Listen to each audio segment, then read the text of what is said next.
క్రీస్తునాథునియందు మిక్కిలి ప్రియమైనటువంటి దివ్యవాణి ప్రేక్షకులందరినీ ఆత్మలో జీవనం కార్యక్రమంలోనికి ప్రేమపూర్వకముగా ఆహ్వానిస్తున్నాను. ఈరోజు ఆత్మలో జీవనం కార్యక్రమం ద్వారా దేవుడు మనకు తెలియచేయాలని ఇష్టపడుతున్నటువంటి ఆధ్యాత్మికమైన విషయములను ధ్యానించుటకు స్వీకరించుటకు ప్రేమపూర్వకముగా సిద్ధపడతాం.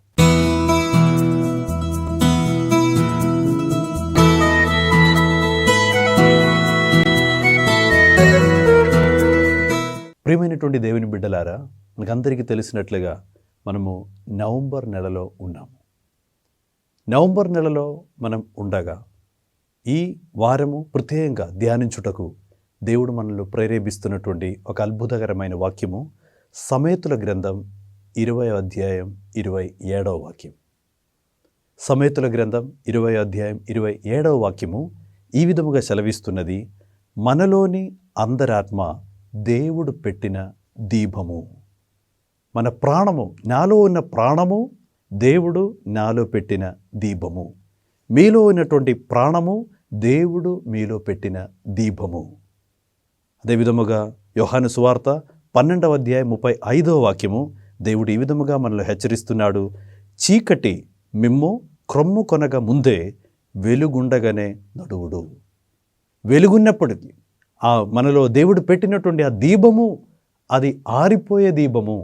అది స్థిరముగా ఈ భూమిలో మనం ఉండగా అది నిలిచిపోయే ఒక దీపము కాదు.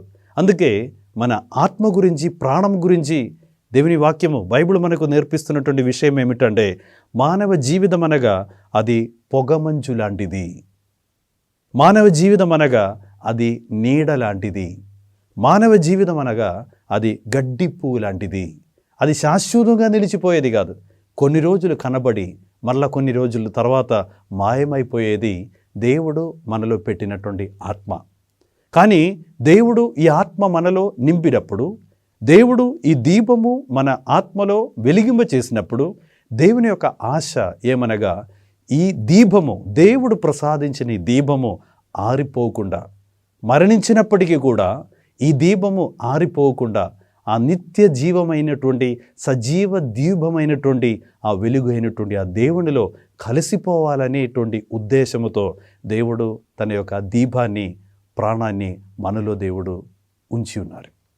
అయితే ప్రియమైనటువంటి సహోదరి సహోదరులారా, ఈ నవంబర్ నెలలో ఎక్కువగా మనం చేయవలసిన 5 విషయాల గురించి తల్లి శ్రీసభ మనకు బోధిస్తున్నది. నవంబర్ నెల అంతా కూడా మనం పాటించవలసిన, మనం చేయవలసిన 5 విషయాలు ఏమని మనం శ్రీసభలో మనం చూస్తూ నేర్చుకోవటానికి సిద్ధపడుతూ ఉండగా, మొట్టమొదటిగా శ్రీసభ మనల్ని నేర్పిస్తున్నటువంటి విషయం ఏమిటంటే, నీలో ఉన్నటువంటి అందరి ఆత్మ దేవుడు పెట్టిన దీపం. అది నీలో ఉన్నటువంటి ఏదో ఒక ప్రత్యేకతను బట్టి కాదు, నీ కుటుంబంలో ఉన్నటువంటి ఏదో ఒక ప్రత్యేకతను బట్టి కాదు, అది దేవుడు స్వయముగా, దేవుడు ఉచితముగా నీకు ప్రసాదించినటువంటి దీపము. అయితే మొట్టమొదటిగా ఈ నవంబర్ నెలలో మనం చేయవలసిన ముఖ్యమైనటువంటి విషయం ఏమిటంటే, దేవునికి కృతజ్ఞత చెప్పి మనం ప్రార్థించాలి. దేవా, ఇంత అందమైన ఈ ప్రపంచంలో నన్ను సృష్టింపచేసినటువంటి నా సృష్టికర్త నీకే ఆరాధన. నా అందరాత్మలో ఆ ప్రాణం దీపాన్ని వెలిగించిన దేవుడా నీకే స్తుతి. ఆ ప్రాణముని బట్టి, దేవుడు వెలిగించినటువంటి వెలుగుని బట్టి దేవునికి కృతజ్ఞత చెప్పి మనం జీవించవలసిన వాళ్ళము. దేవుని కృపయే మనలను బ్రతికించేదే. దేవుని కృపయే మనలను ఈ లోకములో జీవించటానికి చేసేదే. ఆ దేవుని యొక్క కృపని బట్టి, దేవా ఈరోజు నాడు వరకు దేవా ఈ లోకములో జీవించే భాగ్యము దేవా మీరు మాకు దయచేసి ఉన్నావు. ఆ దేవునికి కృతజ్ఞతలు చెప్పి మనం ఈ నెలలో ప్రత్యేకంగా మన ప్రాణముని బట్టి జీవము ప్రసాదించిన దేవుని స్తుతించి ఆరాధించుకొని జీవించాలని తల్లి శ్రీసభ మనకు హెచ్చరిస్తున్నది. రెండవదిగా ఈ నెలలో మనం చేయవలసిన రెండవ విషయముగా మనం చేయవలసిన విషయం ఏమిటంటే, మన ఆత్మను పోషింపచేయాలి. Nourishing the soul. అంటే మానవ శరీరం అనేది, మానవుడు అనగా శరీరం, మనసు, ఆత్మతో కూడినటువంటి ఒక సత్వము. అయితే ఎప్పుడు కూడా శరీరాన్ని మనం పోషిస్తుంటాం, ప్రతిరోజు భోజనం చేస్తుంటాం. కానీ ఈ నెలలో తల్లి శ్రీసభ మనకు నేర్పిస్తున్నటువంటి విషయం ఏమిటంటే, నీ ఆత్మ ఈ లోకంలో నువ్వు చనిపోయేటప్పుడు నీ శరీరము అట్లా నాశనం అయిపోతాయి, కానీ నీ ఆత్మ అనేది నశించిపోయేది కాదు. అది కలకాలము దేవునితో కలిసి ఉండాలి. అందుకే చనిపోయినప్పటికీ కూడా ఈ ఆత్మ దేవునిలోనికి తిరిగి రావాలి. ఆ దేవునిలో ఉండుటకు ఈ యొక్క ఆత్మను పోషించే పనులు చేసి ఈ జీవిత యాత్రని కొనసాగించాలని ఈ నెలలో తల్లి శ్రీ సభ ప్రత్యేకంగా మనకు హెచ్చరిస్తున్నది. ఆత్మను పోషించే కార్యాలు చేసి మనం ఉండాలని తల్లి శ్రీ సభ కోరుతున్నది. అందుకే మత్తయి సువార్త 16వ అధ్యాయం 26వ వాక్యములో దేవుని వాక్యం సెలవిస్తున్నది, ఆత్మకు బదులుగా మీరు ఏమివ్వగలరు? నీ ఆత్మకు బదులుగా మీరు ఏమివ్వగలరు? 16వ అధ్యాయం 26వ వాక్యములో మొదటి భాగములో దేవుని వాక్యం సెలవిస్తున్నది, ఈ లోకమంతా సంపాదించి నీ ఆత్మ కోల్పోయినా నీకే లాభం ఉండదు. నీలో దేవుడు పెట్టిన ప్రాణము, నీలో దేవుడు పెట్టిన అందరి ఆత్మలో ఆ దీపము ఇక్కడే నువ్వు దాన్ని పట్టించుకోకుండా, దాన్ని ఏమాత్రం కాపాడకుండా, అది ఇక్కడే నశించిపోవాలని ఏమాత్రం శ్రద్ధ తీసుకోకుండా, ఏమాత్రం లెక్క చేయకుండా నువ్వు అట్లా జీవించి ఆ ఆత్మ ఇక్కడే నశించిపో ఒక పరిస్థితిలో జీవించుకుంటే ఈ జీవితంతో నువ్వేమీ సాధించలేదు. అందుకే దేవుని వాక్యం బలముగా ఈ నెలలో ప్రత్యేకంగా తల్లి శ్రీసభ మనల్ని నేర్పిస్తున్నటువంటి ఒక విషయం ఏమిటంటే, ఆత్మ గురించి గురిగలిగి మనం ఉండాలి. ఆత్మలో జీవించే వాళ్ళముగా మనం ఉండాలి. ఆత్మ పోషింపబడాలి. అది ప్రార్థనతో, అది ఉపవాసముతో ఆత్మను పోషించే కార్యములను చేసి చూసి వెతకి నీ ఆత్మను పోషించుకొని ఈ నెలలో ఉండమని తల్లి శ్రీసభ ప్రత్యేకంగా ఈ రోజుల్లో మనకు గుర్తు చేస్తున్నది.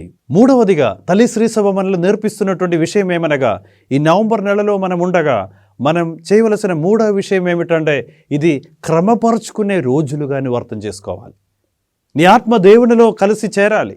ఈ జీవితం తర్వాత నీ ఆత్మ దేవునిలో కలిసిపోవాలి. అయితే దేవుడు పరమ పరిశుద్ధుడు, పరమ పవిత్రుడు దేవుడు. ఆ దేవునిలోనికి చేరుటకు నీ ఆత్మను ఆత్మపరిశీలన చేసి ఆ ఆత్మ మీద ఉన్నటువంటి మాలిన్యం, ఆత్మలో ఉన్నటువంటి మరకలన్నింటినీ కూడా కడిగి శుద్ధి చేసి ఈ నవంబర్ నెలలో ప్రత్యేక ఒకరోజు నువ్వు చనిపోతావు. ఒకరోజు మరణం అనేది ఆకస్మికంగా రావచ్చు. అయితే మనము జాగ్రత్తగా ఉండి ఆత్మను ఇంకా ఒకరోజు ఈ రోజు చనిపోతే ఆత్మ దేవుని సన్నిధిలో చేరుతూ ఉన్నదా, లేకపోతే అది నశించిపోతుందో ఉన్నదా అని ఆత్మ పరిశీలన చేసి ఆ ఆత్మ మీద ఉన్నటువంటి పాప మరకలన్నింటినీ కూడా కడిగి శుద్ధి చేసి ఈ రోజుల్ని మనం ఎట్లా అర్థం చేసుకోవాలంటే, ఈ రోజుల్ని క్రమపరచు రోజులుగా మనం అర్థం చేసుకోతూ ఉండాలి. ఈ నవంబర్ నెలలో దేవుని సమక్షంలో ఉండి ప్రార్థించాలి. ఆత్మను సమర్పించుకుని ప్రార్థించాలి. దేవా, నీ తిరు రక్తముతో నా ఆత్మను కడుగుము దేవా, నీ తిరు రక్త ప్రక్షాళనతో నా ఆత్మలో ఉన్నటువంటి ప్రతి ఒక్క మాలిన్యములను, ప్రతి ఒక్క మరకలను కడిగి శుద్ధి వేసి దేవా, నీ సన్నిధిలో స్వీకార్య యోగ్యమైన ఒక ఆత్మగా నా ఆత్మను మార్చుము దేవా అని ప్రార్థించవలసిన రోజుల్లో ఈ నవంబర్ నెలలో ఉన్నటువంటి రోజులని దేవుని వాక్యం సెలవిస్తున్నది. అందుకే ప్రియులారా, నేను మూడవదిగా చెప్పే విషయం ఏమిటంటే, ఈ రోజుల్లో మనం క్రమపరచు రోజులుగా మనం చూస్తూ ఉండాలి.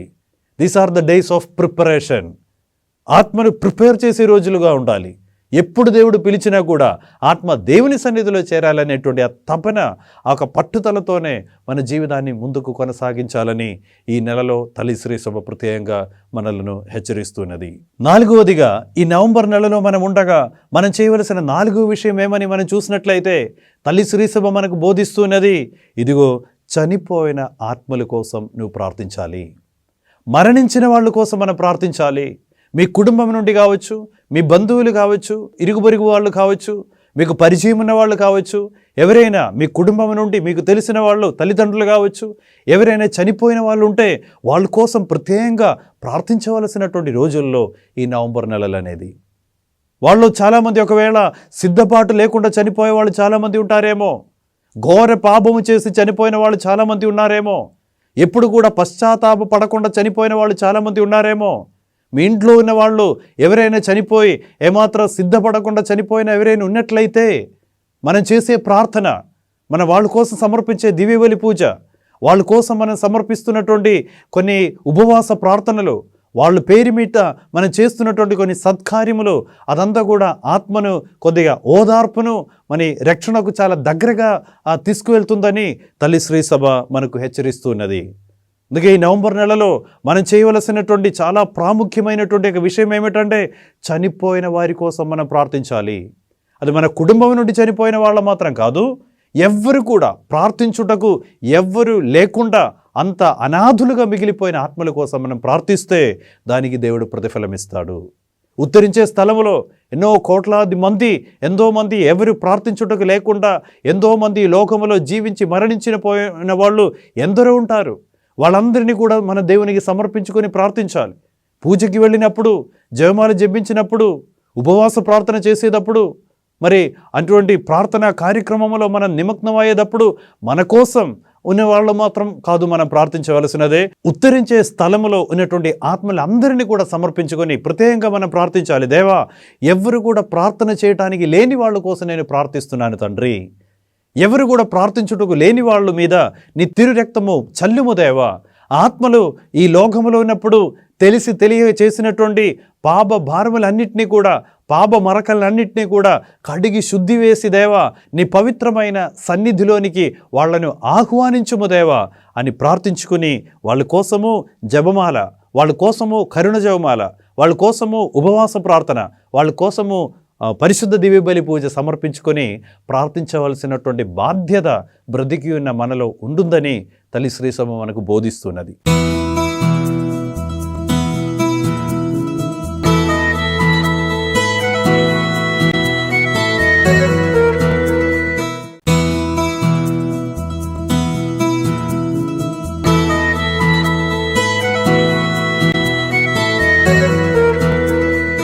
బారూకు గ్రంథం 2వ అధ్యాయం 17వ వాక్యం సెలవిస్తున్నది, ఊపిరి కోల్పోయి మృధలోకములో ఉన్నవారు దేవుణ్ణి స్తుతింపలేరు. ఊపిరి కోల్పోయిన వారు, చనిపోయిన వారు, మృధలోకములో ఉన్నవాళ్ళు అనగా ఎవరెవరు ఉత్తరించే స్థలంలో ఉన్న వాళ్ళు దేవుని స్తుతించే పరిస్థితిలో లేదు. వాళ్ళు ఏ విధముగా మనం చేసే ప్రార్థన, మనం చేస్తున్నటువంటి దివ్యబలి పూజాబలి, మనం చేస్తున్నటువంటి ఉపవాసము అదంతా కూడా వాళ్ళకు ఓదార్పును, అదంతా కూడా వాళ్ళకు ఒక శక్తిని, ఒక నిరీక్షణ వాళ్ళలో నింపుతూ ఉన్నాయి తప్ప, కానీ వాళ్ళు స్వయంగా వాళ్ళు చేసినటువంటి పాపముల కోసం ప్రభువుతో మన్నింపు, దేవుని యొక్క క్షమాపణ పొందుటానికి వాళ్లకు అక్కడ ఉండి ప్రార్థన చేయటానికి సాధ్యం కాదని తల్లి శ్రీ సభ దేవుని వాక్యం బోధిస్తున్నది. అయితే ప్రియమైనటువంటి సహోదరి సహోదరులారా, ఈ 4 విషయాన్ని మనం అత్యంత ప్రప్రథమంగా మన మనసులో మనం తీసుకొని ప్రార్థించాలి. మన వ్యక్తిగత ప్రార్థనలో, కుటుంబ ప్రార్థనలో, సంఘ ప్రార్థనలో, పరిశుద్ధ దివ్యబలి పూజలో కూడా ఉత్తరించే స్థలములో ఎవ్వరు కూడా ప్రార్థించడానికి లేని ఆ పరిస్థితిలో సిద్ధపాటు లేకుండా చనిపోయిన ఘోర పాపాత్మల కోసం మనం ప్రార్థించుకుంటే చాలా వరకు కూడా మనకు కూడా అది లాభదాయకమవుతుందని మరి పునీతులు దేవుని వాక్యము మనల్ని హెచ్చరిస్తూ నేర్పిస్తూ ఉంటుంది. 5వదిగా మనం చేయవలసినటువంటి ఒక కార్యం ఏమిటంటే, ఈ లోకములో మనం జీవించి ఉన్నంత కాలము తల్లి శ్రీసభ మనకు నేర్పిస్తున్నటువంటి విషయం ఏమిటంటే, మనం ఎట్లా బ్రతకాలి? సత్క్రియలు చేసి మనం జీవించాలి. ఈ నవంబర్ నెలలో మనం ప్రత్యేకంగా సత్క్రియలు చేయడానికి ఎక్కువగా మనం శ్రద్ధ చూపించి అవసరంలో ఉన్న వాళ్ళని ఆదుకొని మనకున్నటువంటి ఆర్థికంగా, మనకున్నటువంటి దేవుడు మనకు ఆశీర్వదించిన విషయములను బట్టి మరి దాని నుండి అవసరములో ఇబ్బంది పడుతున్నటువంటి వాళ్ళందరికీ కూడా తోడ్పడి వాళ్లకు సహాయం చేసి సత్క్రియలు చేసి మనం జీవించాలని తల్లి శ్రీ సభ మనలో హెచ్చరిస్తున్నది. అందుకే దేవుని యొక్క వాక్యము మనకు నేర్పిస్తుంటారు, మీరు ఈ లోకములో మీ సంపదలు మీరు ఆ విధముగా కూడిపెట్టవద్దు. మీ సంపదలంతా కూడా పరలోకములోనే మీరు సంపాదించుకొని పరలోకములోనే మీరు డిపాజిట్ చేస్తూ ఉండాలని దేవుని వాక్యం సెలవిస్తూ ఉంటాయి. గలాతీయులకు రాసినటువంటి లేఖనములో 6వ అధ్యాయం 9వ వాక్యం దేవుని వాక్యం సెలవిస్తున్నది, సత్కార్యములు చేయుటయందు విసుగు చెందరాదు. సత్క్రియలు చేయము. ఈ లోకాన్ని విడిచే ముందు, మరణించే ముందు సత్క్రియలు ప్రతిరోజు కూడా ఏదో ఒక సత్కార్యము చేసి, ఏదో ఒకరికి సహాయపడుతూ, ఏదో ఒక మంచి కార్యము చేసి, సత్క్రియలు చేసి మన జీవితాన్ని మనం ముందుకు కొనసాగించుకుంటే, బైబిల్లో యోహాను పరలోక దర్శనం చూసి ఉన్నాడు. అదంతా కూడా దర్శన గ్రంథములో వివరించి ఉన్నాడు. ఆ దర్శన గ్రంథములో పరలోకానికి చేరుకునే వాళ్ళ మీద చూసినప్పుడు యోహాను ఏ విధముగా రాస్తున్నారు, వాళ్ళందరూ కూడా ఒక పై వస్త్రంతోనే పరలోక రాజ్యంలోనికి ప్రవేశిస్తున్నారు. వాళ్ళందరూ కూడా ఆ గొర్రెపిల్ల విందు ఆ గదిలోనికి ప్రవేశించే వాళ్ళందరూ కూడా ఒక పై వస్త్రంతోనే వెళ్తున్నారు. యోహాను దేవునితో అడుగుతున్నాడు, దేవా ఈ పై వస్త్రము ఏమిటి అని అడిగినప్పుడు దేవుడు వాక్యము ద్వారా అతనికి హెచ్చరించిన విషయం ఏమిటంటే అది వాళ్ళు ఈ లోకములో జీవించినప్పుడు చేసిన సత్క్రియలు అనేటువంటి పై వస్త్రము, మ్యాంటిల్ ఆఫ్ గుడ్ డీడ్స్. అయితే ప్రియమైనటువంటి సహోదరి సహోదరులారా, ఈ లోకము నుండి మరణించి దేవుని దగ్గరికి వెళ్ళేటప్పుడు దేవుని యొక్క వాక్యము నేర్పిస్తున్నది నిన్ను కూడా కప్పివేస్తున్నటువంటి ఆ సత్క్రియలు అనేటువంటి పై వస్త్రముతో దేవుని ఆలయంలోనికి నువ్వు కూడా ప్రవేశించాలని దేవుని వాక్యం మనల్ని హెచ్చరిస్తున్నది. ఈ నవంబర్ నెలలో తల్లి శ్రీ సభ అందరినీ కూడా ప్రోత్సహించుకొని చెప్పుకునేటువంటి విషయము కూడా సత్క్రియలు చేయటంలో మీరు శ్రద్ధ చూపము. మత్తయి సువార్త 5వ అధ్యాయం 16వ వాక్యములో దేవుని వాక్యం ఈ విధంగా సెలవిస్తున్నది, ప్రజలు మీ సత్కార్యములను చూసి పరలోకమందున్న మీ తండ్రిని సన్నిధించినట్లుగా మీ వెలుగును వారి ఎదుట ప్రకాశింపనింటూ. ప్రజలు మీ సత్కార్యములను చూసి పరలోక తండ్రిని ఆరాధించాలి. మీరు చేస్తున్నటువంటి మంచి పనులను చూసి మీకు ఆ మంచి పనులను చేయుటకు ప్రేరేపణ ఇచ్చినటువంటి ఆ దేవుణ్ణి ఎవరెవరు ఆ మంచి పని యొక్క ఫలితాన్ని పొందుకుంటున్నారో వాళ్ళు దేవుణ్ణి ఆరాధించుకునే విధముగా మీరు అందరికీ కూడా సత్క్రియలు చేసి ముందుకు వెళ్ళమని దేవుడు శిష్యులను బోధించారు. మీ సత్క్రియలను చూసి పరలోకమందున్న మీ తండ్రిని అందరూ కూడా సన్నిధించినట్లుగా, అందరూ కూడా ఆ దేవుణ్ణి మహింపరచినట్లుగా మీ జీవితము వాళ్ళ జీవితం ముందర ఒక సాక్ష్యముగా ఉండాలని దేవుడి శిష్యులను ఆనాడు బోధించి ఉన్నారు. అదేవిధముగా 1 తిమోతి 6వ అధ్యాయం 18వ వాక్యములో దేవుని వాక్యం సెలవిస్తున్నది, సత్కార్యములలో ధనవంతులుగాను ఉదార బుద్ధి కలవారముగా కూడా మీరు ఉండును. కావున ప్రియమైనటువంటి సహోదరి సహోదరులారా, ఈరోజు ఆత్మలో జీవన కార్యక్రమం ద్వారా దేవుడు మనకు తెలియచేస్తున్నటువంటి వాక్యం సమయతుల గ్రంథం 20వ అధ్యాయం 27వ వాక్యం, మనలోని అందరాత్మ దేవుడు పెట్టిన దీపము. ఆ వెలుగున్నంత కాలము కూడా ఈ 5 విషయాలు కూడా చేస్తూ మన జీవితాన్ని కొనసాగించాలని దేవుడు కోరుకుంటున్నారు. శ్రీసభ మనల్ని బోధిస్తున్నారు. మొట్టమొదటిగా మనం విన్నట్లుగా దేవునికి కృతజ్ఞతలు చెప్పి మనం జీవించాలి. దేవుడు నాలో పెట్టిన ప్రాణం, అది దేవుడు నాకు ఉచితముగా దేవుడు వెలిగించిన దీపం. మనలో ఉన్నటువంటి ప్రాణము దేవునికి కృతజ్ఞతలు చెల్లించుకుందాం. దేవా నీకు స్తోత్రము యేసయ్య, నాలో ఆ ఊపిరిని పోసిన వాడవు నీవే, నాలో ఉంచిన దీపముని బట్టి నీకు స్తుతి మహిమ అని చెప్పి ఆ దేవుణ్ణి ఆరాధించుకొని మనం జీవించాలి. రెండవదిగా దేవుడు మనకు ప్రేరేపించినట్లుగా ఆత్మను పోషించే విధముగా మనం జీవించాలి. ఆత్మను లెక్క చేయకుండా జీవించే వాళ్ళు చాలామంది ఉంటారు. శరీరానుసారం మాత్రం జీవించే వాళ్ళు చాలామంది ఉంటారు. కానీ దేవుని బిడ్డలు వాళ్ళు ఉన్నటువంటి ఒక లక్షణం, వాళ్ళు ఎప్పుడు కూడా ఆత్మను పోషించే పనిలో నిమగ్నమై ఉంటారు. ఆత్మ పోషింపబడాలని ఈ నెలలో తల్లి శ్రీ సభ మనల్ని ప్రత్యేకంగా హెచ్చరిస్తున్నది. అదేవిధముగా మూడవదిగా ఈరోజు మనం వినే విధముగా మన ఆత్మలో ఆ దేవుని చిత్తానికి విరుద్ధమైన ఏమైనా మాలిన్యము, ఏదైనా మరకలు ఉన్నట్లయితే ఆ ఆత్మను దేవుని పాదముల చెంత సమర్పించుకుని ఆ తిరురక్త ప్రక్షాళనతో ఆత్మ పూర్తిగా శుద్ధిని పొందుకునే విధముగా ఆత్మను శుద్ధి చేసే పనులు చేసి దేవుని యొక్క దయా భిక్షను వేడుకొని ఆత్మను చాలా జాగ్రత్తగా దేవుని సమక్షంలో సమర్పించుకొని మనం జీవించాలని దేవుడు కోరుకుంటున్నారు. అదేవిధముగా చాలా ప్రాముఖ్యమైనటువంటి ఒక విషయము, ఈ నవంబర్ నెలలో ఈ లోకములో జీవించి మరణించిన ప్రతి ఒక్క వ్యక్తిని గురించి కూడా ప్రార్థించవలసినటువంటి ఒక బాధ్యత కలిగిన వాళ్ళ మనము అందరినీ కూడా ప్రార్థనలో అందరినీ కూడా దేవుని సన్నిధిలో సమర్పించుకొని, దేవా వాళ్ళ మీద కరుణని చూపుము దేవా, దయామయుడా దయచూపుము దేవా, కరుణామయుడా కరుణ చూపుము దేవా అని ప్రార్థిస్తూ ఈ లోకము నుండి చనిపోయిన వాళ్ళందరి కోసము, ప్రత్యేకంగా ఎవరు కూడా ప్రార్థించడానికి లేని వాళ్ళ కోసము, సిద్ధపాట్లు లేకుండా చనిపోయిన కోట్లాది మంది ఆత్మల కోసము దేవునికి సమర్పించుకొని చేయవలసిన బాధ్యత కలిగిన వాళ్ళ మనము.